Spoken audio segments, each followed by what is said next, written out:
PPKM diperpanjang, organisasi angkutan darat Organda menagih janji pemerintah pusat untuk mencairkan sejumlah bantuan kepada angkutan darat. Bantuan ini seperti bantuan langsung tunai kepada awak kendaraan umum yang menurut catatan Organda mencapai 1,6 juta orang termasuk pengemudi, kenek sampai tukang cuci kendaraan.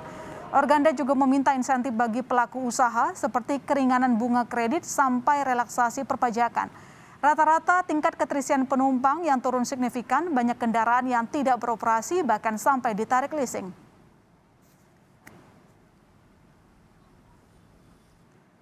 Ya, saudara, PPKM diperpanjang, pelaku usaha angkutan darat teriak tagih insentif dari pusat.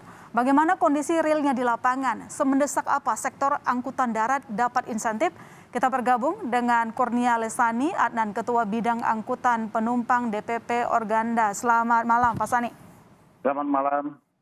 Oke, Pak, ini sudah mulai nagih. Kalau udah nagih kan berarti ada sesuatu. Semendesak apa sektor ini untuk mendapatkan bantuan dari pusat? Ya, jadi kondisi pandemi ini kan sudah 1 tahun lebih, menjelang 2 tahun. Nah, dari awal sendiri kami sudah berbicara, kami sudah sampaikan.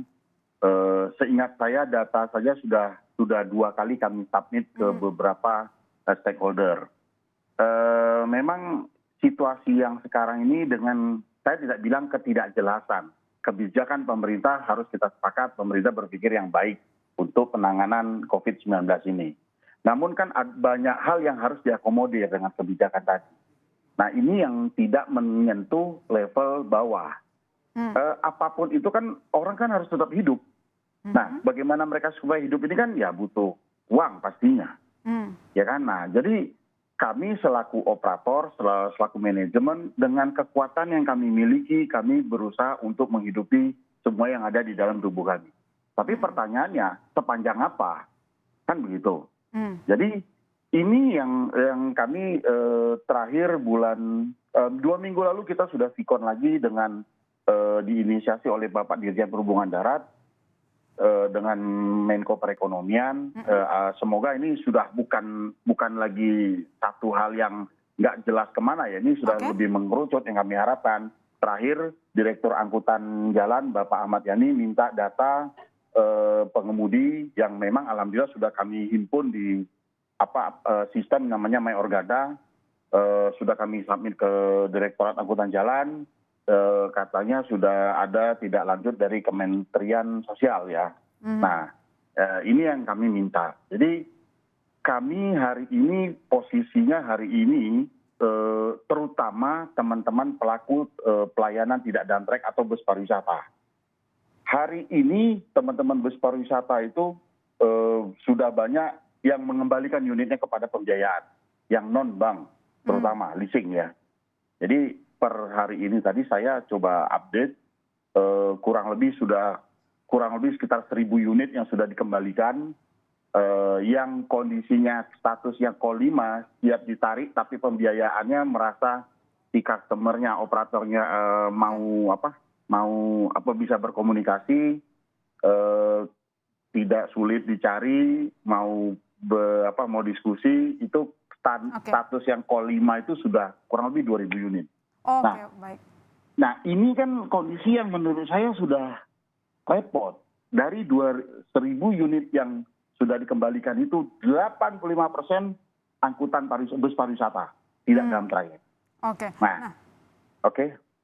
Pak Sani, ini yang tadi sudah dijelaskan soal jumlahnya ya, tetapi kemudian kan permintaannya ada 2, untuk awak kendaraan dan juga untuk pengusahanya nih. Nah, kalau untuk awak kendaraannya itu kan dimintanya upah ya, untuk tunai. Itu sebenarnya mintanya berapa? Lalu kemudian untuk yang pelaku usaha paling urgent yang mana? Apakah bunga kredit yang harus diturunkan atau yang tadi kewajiban dari negara soal perpajakan? Jadi dua hal yang menurut saya berbeda namun ada korelasi ini. Pertama untuk para saudara-saudara kita, kru lah ya. Nah, kru ini kan mereka butuh hidup. Perlu diketahui yang namanya pengemudi, asisten pengemudi, itu kan mereka bekerja, mereka mendapat uang, mereka mendapat gaji lah ya, kalau upah terlalu jelek lah. Gaji itu pada saat mereka beroperasi. Kalau kita stop operasi, mereka tidak mendapatkan uang. Nah, ini yang kalau kita bicara berapa, ya paling tidak kebutuhan dasar, kebutuhan pokok dasar lah. Untuk mereka membeli beras, yang ya kalau kita sedikit mengkutip kemarin yang kejadian ada pedagang warung ribut menentang PPKM, dia bilang, saya butuh bayar sekolah anak saya ngambil rapot butuh uang. Itu terjadi loh Mbak.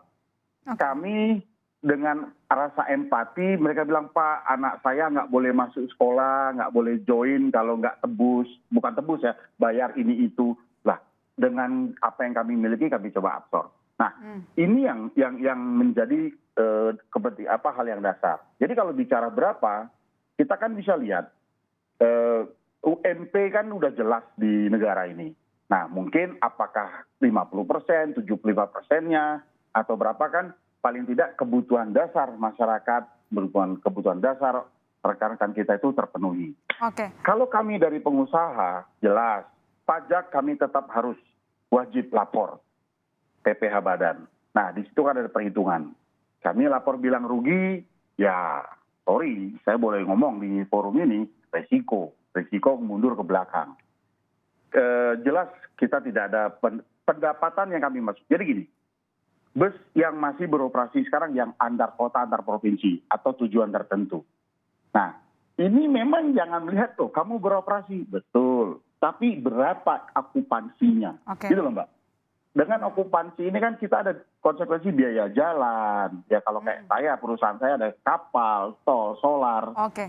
Komponen itu udah kurang lebih 50% sendiri. Nah, okupansinya sudah sangat turun begitulah ya, udah sangat terpukul begitu. Tapi pertanyaannya kalau misalnya insentif tidak diberikan dalam jangka waktu dekat ini, apa dampak terburuknya Pak Sani? Ini pertanyaan terakhir. Ya, tentu kalau dampak terburuk kami tidak berharap dan kalau bisa jangan sampai terjadi. Ya pas yang kemungkinan besar kita akan ya seperti teman-teman PHRI di Garut lah, mengibarkan bendera putih lah. Ya yang mengembalikan armada kepada pihak pembiayaan akan lebih banyak. Karena kami hari ini dari pihak pembiayaan hanya dua pilihannya. Restructure, memanjangkan tenor supaya cicilannya lebih kecil tapi tetap nyicil, atau membayar bunga tok. Membayar bunga tidak membayar pokok. Nah, ini kan jadi dua hal yang sulit dipilih menurut saya. Nah, jadi yang begini yang kami minta pemerintah hadir. Nah, sampai hari ini pemerintah yang hadir, maaf, baru Bapak Dirjen Perhubungan Darat yang menginisiasi ke sana sini. Nah, jadi mohonlah hadir kepada kami.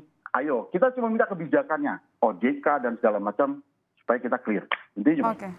Baik, semua sektor memang saat ini tengah terpukul dan tadi disampaikan oleh Organda Saudara menunggu inisiatif dari pemerintah memberikan bantuan ke sektor ini yang juga sangat tertekan. Terima kasih sekali lagi Pak telah bergabung di Berita Utama. Sehat-sehat selalu, sampai jumpa lagi. Salam sehat. Yuk.